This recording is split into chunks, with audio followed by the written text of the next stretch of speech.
So I thought I'd try out building some customized nameplates for different jewelry boxes and seeing how well I can fill a V-carved path after the piece has been shellacked. So what I'm going to do is just take a little bit of paint that's slightly off screen and start filling all of these little bits. And I don't have to be too worried about getting paint on other parts of the piece because I'm going to come back and sand this off later. So the main thing I had to make sure is that the V-carved paths that I have are deep enough that when I sand this back, I don't sand down into the carving. And this is fortunately not even as tedious as I thought it might be. With a fairly fine brush, you can easily goop a little bit of paint right in there with no real problem.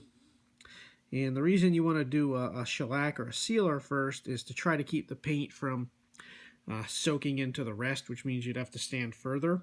So it should be easier to get it right off the surface. Plus, when you shellac afterwards, it will allow this paint to not seep into the wood in the areas where you're going. So this way you don't get sort of a blurry pattern right around the edges of the letters. So it should come out still fairly crisp and clear. At least that's the plan. So I will come back once this is done and dry, and then we'll try sanding it off and see how it looks. This looks pretty dry now. Seems like that paint has really gotten in there. So I'm just going to go and take a minute and sand some of this stuff off, starting with pretty lightly. You don't want to go after this too heavily, so I'm just going to go after hit it with some 180 sandpaper because you want to make sure that you don't sand too far at all. So you want to do just a little check, a little check, a little check. So I'll be back in a minute. All right, I did the sanding, and I gotta say this worked out quite nicely. I just went nice and slow. I used some 180. You could possibly even go a little bit higher if you want to be careful. It wouldn't hurt. I wouldn't go too much lower because you can take off stock a little too fast. And basically you just hit it a little bit, check it, hit it a little bit, check it. Work on any areas that might have a little bit of paint built up.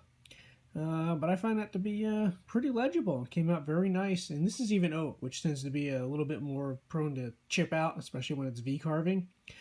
So I think if I do this to some other hardwoods like walnut or maple that I plan on using, it should look great. I find that very readable, very legible, even at this size.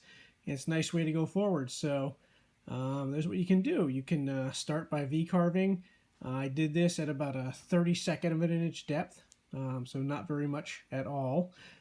And then hit it with some shellac, and then drop some enamel paint down into those letters.